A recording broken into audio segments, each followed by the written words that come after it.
FLM, pa-shoutout po kay Boss Enigma. Sana hindi siya mapaos sa ahon day 1 at sa day 2. Ingat palagi mga boss. Oh, Enigma daw, Boss Enigma.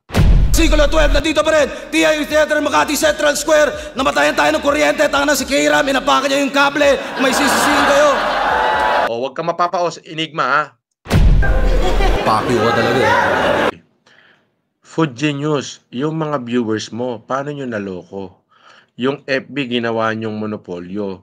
Yung comment section, puro na basher. Yung YouTube, ginawa nyong negosyo. Tama naman si FLM, masakit lang pagkakasabi niya. Yung flip top, ginawa niyong monopolyo. Yung liga, naging negosyo. Napupolitika, nabibili yung boto, yung may-ari, yung financer, yung mga judges, magkakasosyo. Flip top, kayo na rin gumagawa ng sarili niyong lapida. Totoo naman yung mga banat ni Akata, masakit lang yung pagkakasabi niya.